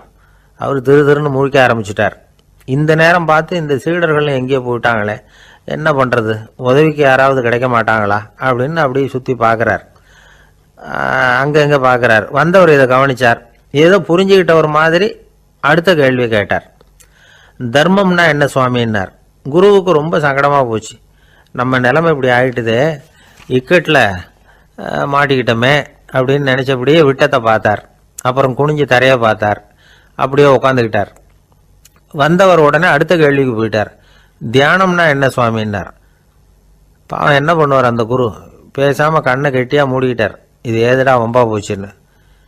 இவர் இப்படி பண்ணால் கூட வந்தவர் சளைக்கல. இன்னொரு கேள்வியும் கேட்டார். ஆசீர்வாதம்னா என்ன அப்படின்னார். இவர் பார்த்தார். இப்படியே போனால் இவர் கேள்வி கேட்குறத நிறுத்த மாட்டார் அப்படின்னு நினச்சிக்கிட்டு எனக்கு ஒன்றுமே தெரியாதுங்கிற பாவனையில் 2 கையையும் விரித்து காட்டினார். வந்தவர் முகத்தில் மகிழ்ச்சி, மன நிறைவு, ஏதோ எல்லாம் புரிஞ்சுக்கிட்ட ஒரு மாதிரி அங்கேருந்து புறப்பட்டு போனார். வழியில் அந்த குருவோட சீடர்கள் 2 பேரையும் சந்தித்தார். உங்கள் குருவை தான் பார்த்துட்டு வரேன்னார். இவர் என்ன நடந்ததுன்னு கேட்டாங்க. இவர் வரமாக சொல்கிறார். உங்கள் குரு எவ்வளவு பெரிய ஞானி தெரியுமா? புத்தர்னா என்னன்னு கேட்டேன், அதுக்கு அவர் அப்படியும் இப்படியும் பார்த்தார். அதுக்கு என்ன அர்த்தம் தெரியுமா? மக்கள் புத்தரை அங்கேயும் இங்கேயும் தேடுறாங்க, உண்மையில் அவர் அங்கேயும் இங்கேயும் தேடி கண்டுபிடிக்க முடியாது அப்படிங்கிறத அவர் செய்கை மூலம் உணர்த்தினார். அதுக்கப்புறம் தர்மம்னா என்னன்னு கேட்டேன். அவர் மேலேயும் கீழையும் பார்த்து தர்மம் சமமானது, அதில் உயர்வு தாழ்வு இல்லைங்கிறத உணர்த்தினார். அதுக்கப்புறம் தியானம்னா என்னன்னு கேட்டேன். கண்ணை மூடிக்கிட்டார். கண்ணை மூடி காணுகிற அற்புதம் அது அப்படிங்கிறத புரிஞ்சுக்கிட்டேன். கடைசியாக ஆசீர்வதிக்கப்படுறது பற்றி கேட்டேன். கைகளை நீட்டி உதவுறது தான் அது அப்படிங்கிறத தன்னுடைய இருகை விரித்து உணர்த்தினார். எவ்வளோ பெரிய மகான் அவர் அப்படின்னு சொல்லிவிட்டு அவர் பாட்டு போயிட்டார். சீடர்கள் அதுக்கப்புறம் மெதுவாக குருக்கிட்ட சேர்ந்தாங்க. அவங்கள பார்த்ததும் குருவுக்கு கோபம் வந்துட்டுது. அடே பாவிகளா, எங்கடா போய் தொலைஞ்சிங்க, நான் ஒரு ஆளுகிட்ட மாட்டிக்கிட்டு என்ன பாடுபட்டிருக்கேன் தெரியுமான்னார். இது மாதிரி தான் நாம் சாதாரண மனிதர்களின் புற வேடங்களிலேயே மயங்கி போயிடுறோம். அவங்க பேச்சு, செய்கை, பார்வை இதிலெல்லாம் ஏதோ பெரிய தத்துவம் இருக்கிறதாக நினச்சிக்கிறோம். உண்மையிலேயே அந்த தத்துவங்கள் யாருக்கு சொந்தம்? அவங்களுக்கு இல்லை, நமக்கு தான் சொந்தம். நாம தானே அதை கற்பிச்சுக்கிட்டோம். நாம் அடையாளம் கண்டுக்கிறது இல்லை, நாம் யாருங்கிறது நமக்கு புரியறதில்ல. அதுதான் இன்றைக்கி நடக்கிறது. அதனால தான் அடுத்தவங்களை தேடி ஓடிக்கிட்டு இருக்கிறோம். சில வீடுகளில் கூட இது மாதிரி சைகைகள் உண்டு. சில குடும்ப தலைவர்கள் தினமும் காலையில் கண்ணை கெட்டியாக மூடிக்கிட்டு கை ரெண்டையும் சுத்தமாக விரித்து வச்சுக்கிட்டே உட்காந்து தியானம் பண்ணுறது வழக்கம். எதுக்காக அப்படி பண்ணுறீங்கன்னு ஒருத்தரை பார்த்து கேட்டேன்.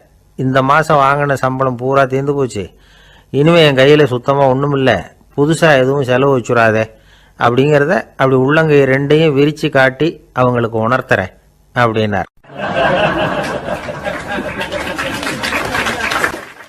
ஒருத்தன் வேகமாக ஓடி வந்தான். ஏப்பா அப்படி தலை தெறிக்க ஓடி வர்றேன்னு கேட்டேன். பின்னாடி துரத்திக்கிட்டு வருது சார் அப்படின்னா. ஏதாவது நாய் துரத்திக்கிட்டு வருது போல இருக்கு அப்படின்னு நினச்சி அவனுக்கு பின்னாடி பார்க்குறேன். கண்ணு கேட்டின தூரம் வரைக்கும் எதுவுமே தெரியல. ஏன்பா எதுவும் ஒன்றை துரத்துறது மாதிரி தெரியலையேன்னு. நல்லா பாருங்கள் சார் அப்படின்னா. பார்த்துட்டு தான் சொல்கிறேன் என்ன.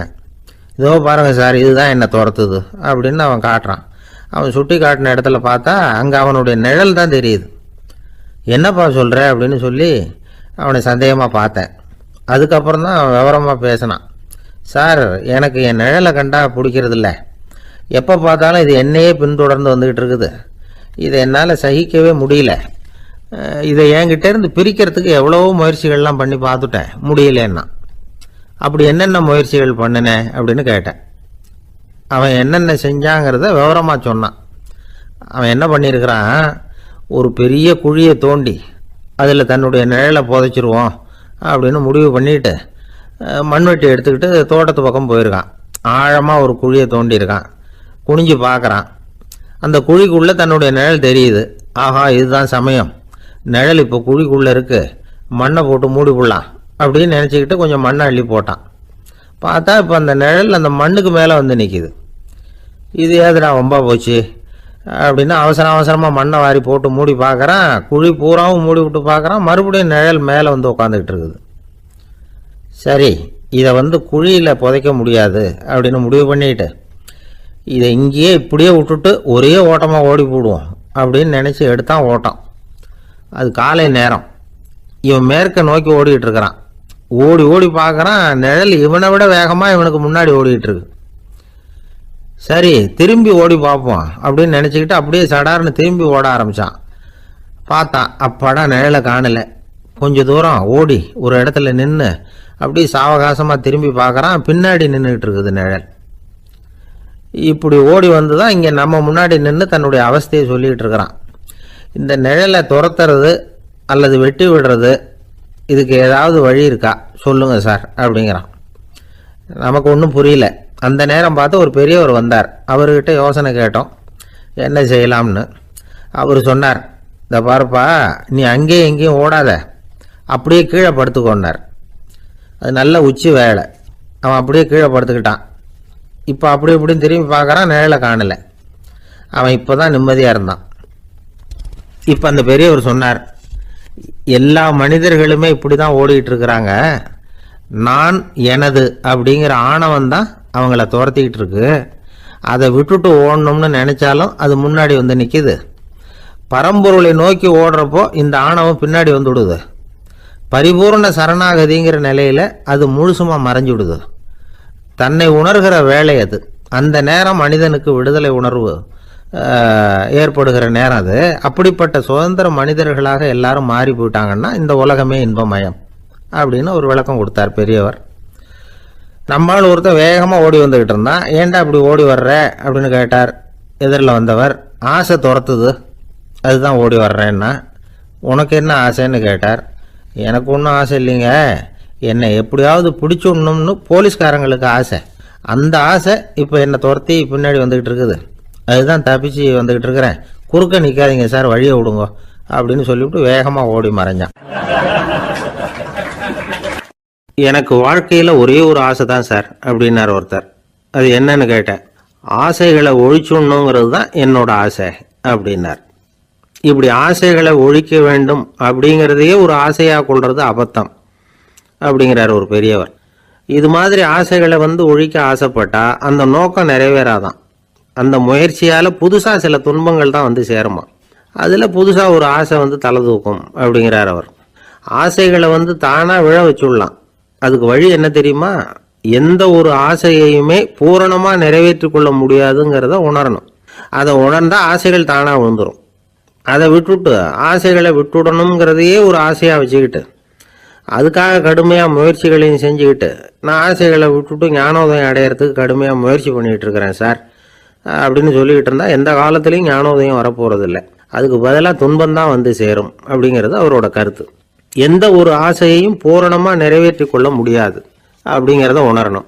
ஒரு ராஜா, அவர் மனசில் அமைதி இல்லை, எப்பவும் கஷ்டப்பட்டுக்கிட்டே இருந்தார். இந்த துன்பத்தை போக்குறதுக்கு பல வழிகளில் என்னென்னமோ முயற்சியெல்லாம் பண்ணி பார்த்தார், ஒன்றும் சரியாக வரல. கடைசியாக ஒரு காரியம் பண்ணார்.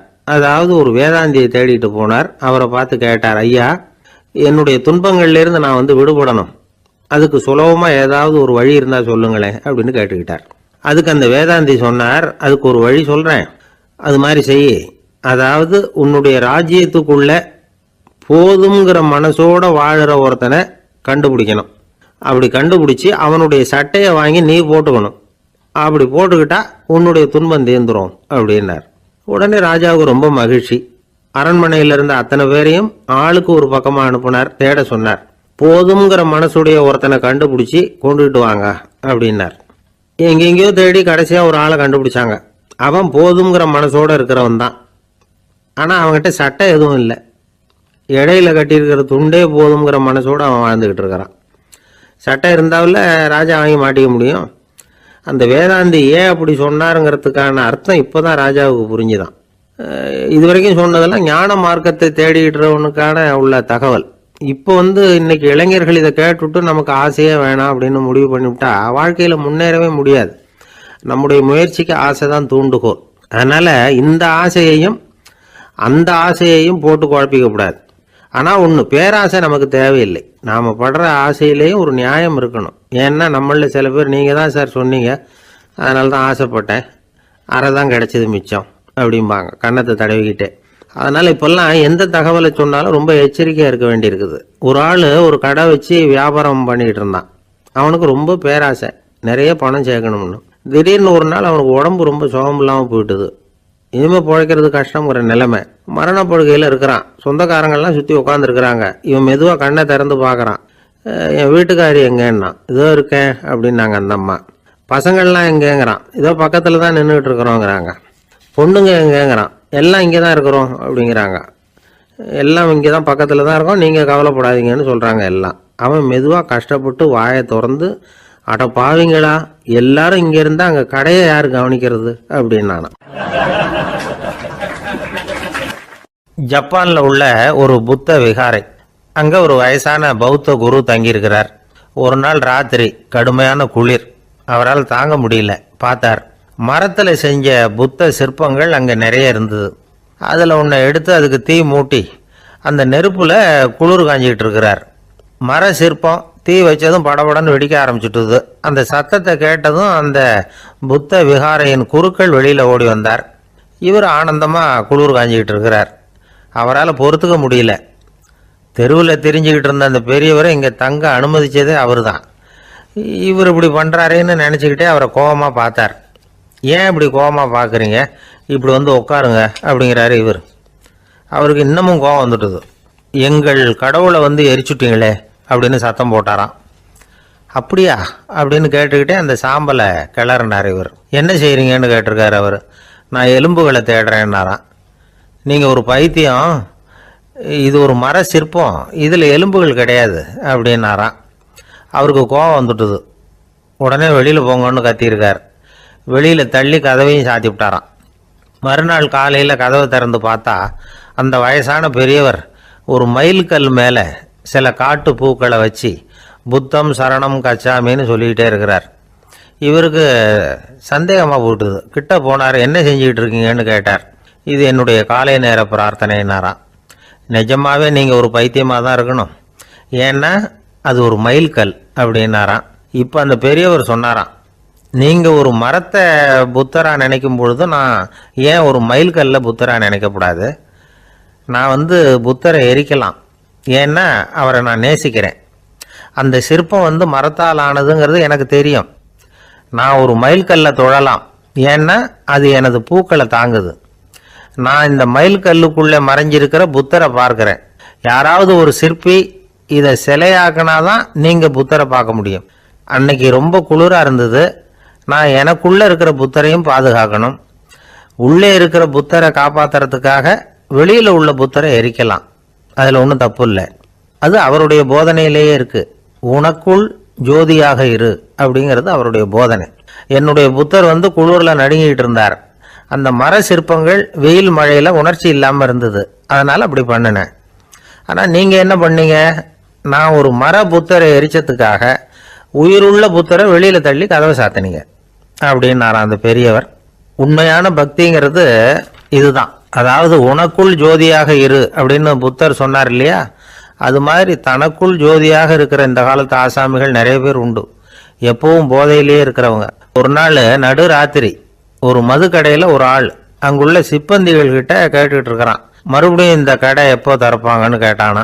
நாளைக்கு காலையில 8 மணிக்கு திறப்பாங்க அப்படின்னு நானா அங்க இருந்த ஆள். அவன் திருப்பி திருப்பி அதையே கேட்டுக்கிட்டு இருக்கான். இவனுக்கு பதில் சொல்லி சொல்லி அழுத்து போச்சு. அதான் சொல்றேன் ஐயா, நாளைக்கு காலையில வா அப்படின்னாங்களாம். அதுக்கு இவன், நான் வர்றதுக்காக கேட்கலையா, நேத்திக்கு வந்தவன் உள்ளேயே மாட்டிக்கிட்டேன், வெளியில போறதுக்காக கேட்டேன் அப்படின்னு. ராமகிருஷ்ணர் வாழ்ந்த காலத்துல நடந்த ஒரு நிகழ்ச்சி இது. அப்போ ஒரு ஓவியர் இருந்தாராம். அவருக்கு ஒரு ஆசை, ராமகிருஷ்ணர் படத்தை வரையணும், அதை அவர்கிட்டயே கொண்டுட்டு போய் காட்டி அபிப்பிராயம் கேட்கணும். இதுதான் அந்த ஓவியரின் ஆசை. உடனே ராமகிருஷ்ணர் படத்தை வரைஞ்சி முடிச்சார். அதை எடுத்துக்கிட்டு போனார். இவர் போன சமயம் அங்கே ராமகிருஷ்ணர் சீடர்களோடு உட்காந்துருக்கிறார். விவேகானந்தர் அங்கே இருக்கிறார். இந்த ஓவியர் கொண்டுகிட்டு போய் தான் வரைந்த ஓவியத்தை அவர்கிட்ட காட்டினார். ராமகிருஷ்ண பரமஹம்சரின் ஓவியத்தை ராமகிருஷ்ணர்கிட்டயே காட்டுறார். ராமகிருஷ்ணர் என்ன பண்ணார் தெரியுமா? அந்த படத்தை பார்த்தார். உடனே அது காலை தொட்டார். குருதேவருடைய இந்த செயல் சீடர்களுக்கு ரொம்ப வியப்பை உண்டு பண்ணிச்சு. சில பேர் மனசுக்குள்ளேயே ரொம்ப குழம்பி போக ஆரம்பிச்சிட்டாங்க, என்ன இப்படி பண்றாருன்னு. என்ன இது அவரோட படம், அவரே அவரோட படத்தின் காலை தொடுறார் அப்படின்னு யோசிச்சாங்க. சில பேர் ஒன்றும் புரியாம ஒருத்தர் பார்த்து சிரிச்சுக்கிட்டாங்க. அந்த இடத்துல சீடர்கள் மட்டும் இல்லை, சீடர் அல்லாத பல பேர் இருந்தாங்க. தன்னுடைய காலை தானே தொடர இவருடைய செயல் பற்றி என்ன நினைக்கிறது அப்படின்னு அவங்களும் குழம்பி போய் நிற்கிறாங்க. அந்த படத்தை வரைஞ்சி அவர்கிட்ட காட்டின அந்த ஓவியருக்கும் அதிர்ச்சி. இருந்தாலும் அவர் சீடர் கிடையாது, அதனால கொஞ்சம் துணிச்சலை வரவழைச்சிக்கிட்டு கேட்டார், என்னங்க இது, என்னால் என்னுடைய கண்களையே நம்ப முடியல, இது உங்க சொந்த உருவப்படம், நீங்க உங்க சொந்த கால்களையே தொடுறீங்க, இது எங்களுக்கு கொஞ்சம் சங்கடமா இருக்குதே அப்படின்னார். ராமகிருஷ்ணரின் கண்களில் ஆனந்த கண்ணீர் வழிஞ்சுதான். அவர் சொன்னாராம், இது என்னோட படம்ங்கிறது எனக்கு தெரியும், ஆனால் இது என்னோட படம்ங்கிறதுனால நான் இதோட காலை தொடலை. நீ என்னுடைய சமாதி நிலையை இந்த படத்தில் படம் பிடிச்சி காட்டியிருக்கிற, அதனால் அதோட காலை தொடறேன். சமாதி நிலையில் யார் இருந்தாலும், அது என்னுடைய படமாக இருந்தாலும் சரி அல்லது வேற யாருடைய படமாக இருந்தாலும் சரி, படம் யாருதுங்கிறது முக்கியம் இல்லை. இதில் எது முக்கியம்னா அது தன்னை உணர்ந்த ஒரு உணர்நிலையின் படம். அப்படி இருக்கிறப்போ அதோட காலை நான் தொடணும். அதுக்கு நீங்கள் எல்லாரும் ஏன் சங்கடப்படுறீங்கன்னு எனக்கு தெரியல அப்படின்னாராம். இப்போ தான் அங்கே இருந்து சீடர்களுக்கும் மற்றவங்களுக்கும் விவரம் புரிஞ்சுதான். இதுக்கு முன்னாடி யாரும் செய்யாததை இவர் செஞ்சிருக்கிறார், ஆனால் அவருடைய காரணம் ரொம்ப நியாயமானது அப்படிங்கிறத உணர்ந்தாங்களாம். இதுவரைக்கும் ஆன்மீகத்தில் சமாதி நிலை, அதாவது தன்னை உணர்ந்த நிலை பற்றி புரிஞ்சுக்கிட்டோம். இல்லறத்தில் ஏற்படக்கூடிய சமாதி நிலை பற்றி உங்களுக்கு தெரியுமா? ஒரு அம்மா டாக்டர்கிட்ட வந்து சொன்னாங்களாம், டாக்டர், என் வீட்டுக்காரருக்கு உடம்புல ஏதோ கோளாறுன்னு நினைக்கிறேன், நான் எவ்வளவு நேரம் பேசினாலும் காதில் விழாதது மாதிரி உட்கார்ந்துருக்கிறார் அப்படின்னாங்களாம். அதுக்கு அந்த டாக்டர் சொன்னாராம், அம்மா, அது உடம்பு கோளாறு இல்லை, அது ஒரு பெரிய திறமை அப்படின்னாராம். ஒரு ஏரி ஓரமா 2 பசங்க நடந்து போயிட்டு இருக்கிறாங்க. அதுல ஒருத்தன் பணக்கார வீட்டு பையன், இன்னொருத்தன் ஏழை. இவங்க 2 பேரும் போயிட்டு இருக்கிறாங்க. வழியில ஒரு இடத்துல ஒரு ஜோடி செருப்பு இவங்க கண்ணில் படுது. ஒரு விவசாயி அந்த செருப்பை அங்க விட்டுட்டு பக்கத்துல இருந்த ஏரியில கை காலை கழுவிட்டு இருக்கிறார். உடனே அந்த பணக்கார பையனுக்கு ஒரு ஐடியா. அவன் சொன்னானா, டேய், இப்போ ஒரு வேடிக்கை செய்யலாம், அந்த செருப்பு 2ஐயும் தூக்கி எட்டத்துல வீசி எரிஞ்சிருவோம். அந்த ஆள் வந்து பார்த்துட்டு செருப்பை தேடி அல்லாடுவான், அங்கேயும் இங்கேயும் ஓடுவான், திரு திருன்னு முழிப்பான். அதை பார்த்து நாம ரசிக்கலாம், நல்ல தமாஷா இருக்கும் அப்படின்னு இருக்கான். இப்படி சொல்லிவிட்டு அந்த செருப்புகளை தூக்கத்துக்கு போனானா. கொஞ்சம் பொறு அப்படின்னானா அந்த ஏழை பையன். ஏன்னு கேட்டிருக்கான் அவன். இப்போ அந்த ஏழை பையன் சொன்னானா, நீ சொல்றது ஒன்றும் வேடிக்கை கிடையாது. உன்னோட செருப்பு தொலைஞ்சா உன் அப்பா உடனே உனக்கு வேற செருப்பு வாங்கி கொடுத்துருவார். ஆனா அந்த ஆளுக்கு இந்த செருப்பு தொலைஞ்சதுன்னா வேற புதுசா வாங்கறதுக்கு வாயையும் வயத்தையும் கட்டி பணத்தை சேர்க்க வேண்டியிருக்கும். அதனால நான் ஒரு வேடிக்கை சொல்றேன், அது மாதிரி செய், அது இன்னமும் தமாஷா இருக்கும் அப்படின்னு நானா. எப்படி அது சொல்லுன்னு இருக்கான் அவன்.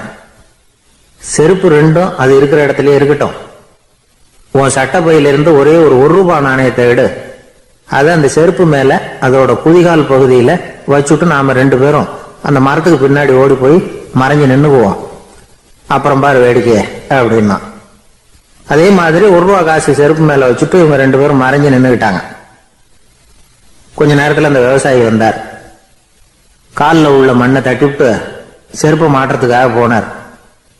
அங்கிருந்த காசு கண்ணுல போட்டுட்டுது. அவருக்கு ஆச்சரியமா போச்சு. அதை கையில எடுத்து பாக்குறார். 4 பக்கமும் திரும்பி திரும்பி பாக்குறார், யார் இதை வச்சிருப்பான்னு. கடைசியில ஆகாயத்தை பாக்குறார். ஆண்டவா, இது உன்னோட கருணை தான். நீதான் யாரோ புண்ணியவான் மனசுல தர்மம் பண்ற எண்ணத்தை உண்டாக்கி இருக்கிற. அந்த புண்ணியவான் நல்லா இருக்கணும் அப்படின்னு வாழ்த்தி அந்த காசை கண்ணுல ஊத்திக்கிட்டாராம். மறைஞ்சிருந்து பார்த்துக்கிட்டு இருந்த ஏழை பையன் இப்படி சொன்னான், பாத்தியா, உன்னை புண்ணியவான்னு வாழ்த்தி விட்டு போறார் அந்த ஆள். அவருக்கும் சந்தோஷம், அதை பார்த்து நமக்கும் சந்தோஷம். உனக்கு ₹1 ஒரு பெரிய விஷயம் இல்லை, ஆனா அதனால நமக்கு கிடைச்சிருக்கிற மகிழ்ச்சி ரொம்ப உயர்வானது அப்படின்னு நானா.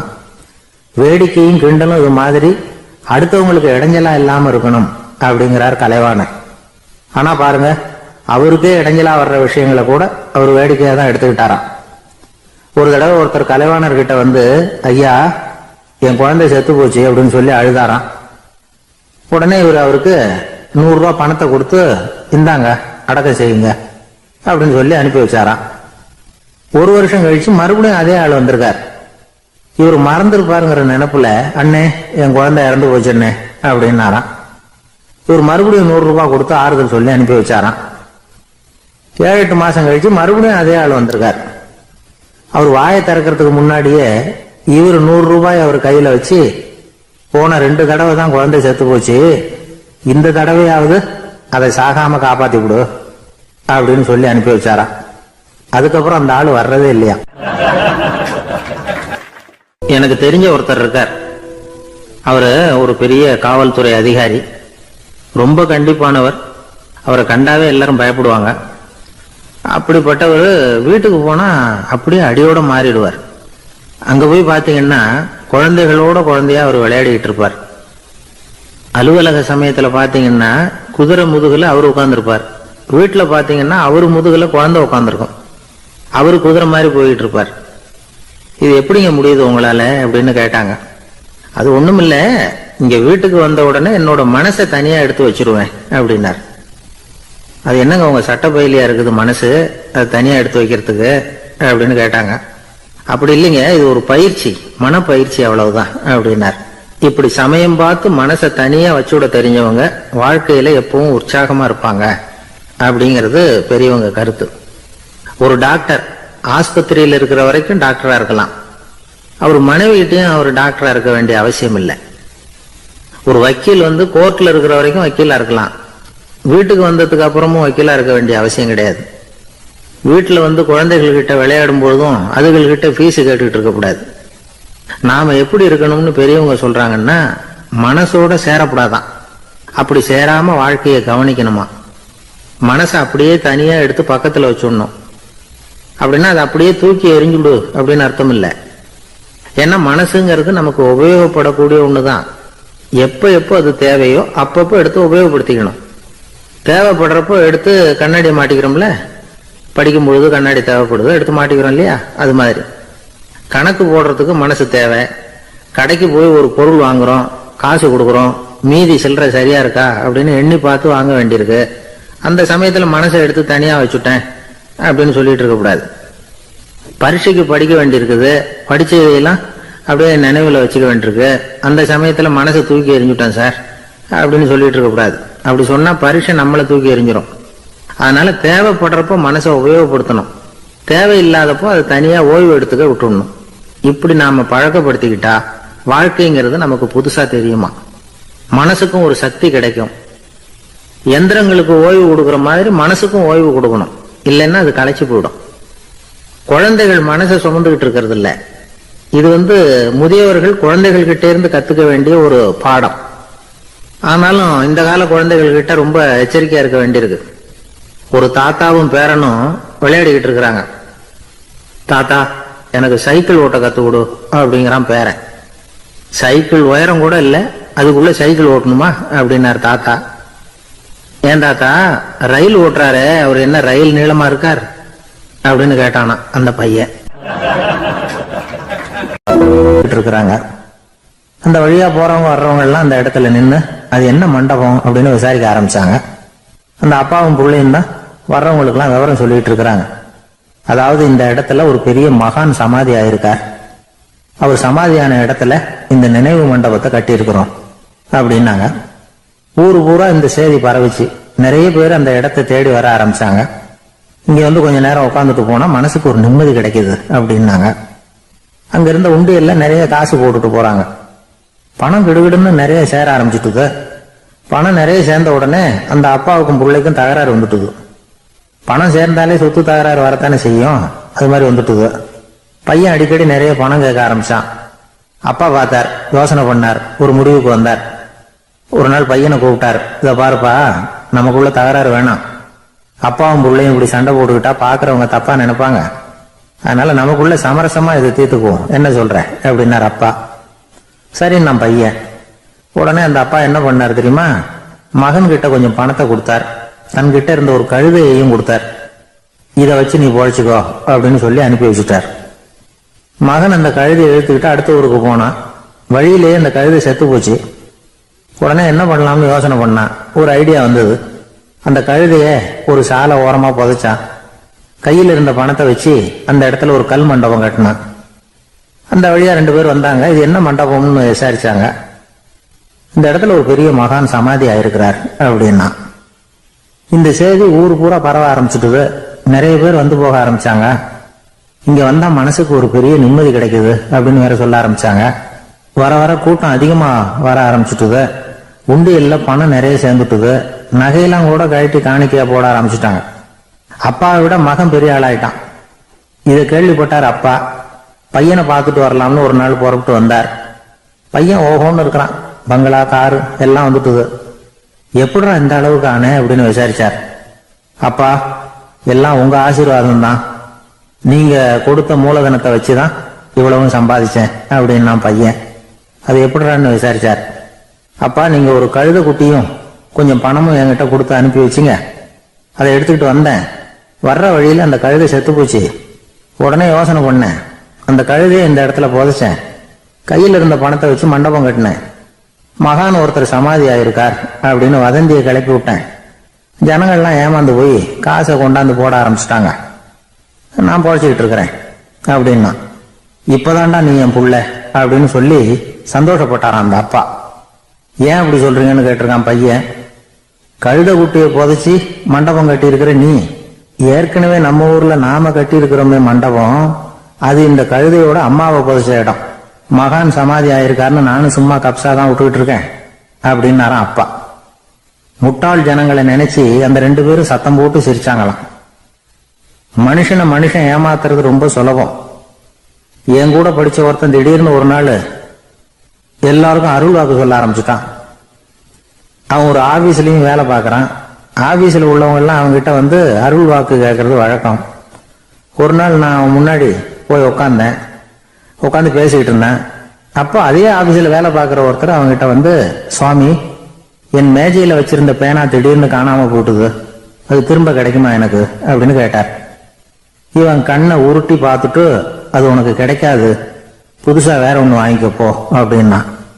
சரின்னு அவர் போயிட்டார். அவர் போனதுக்கு அப்புறம் நான் மெதுவா இவனை பார்த்து, அது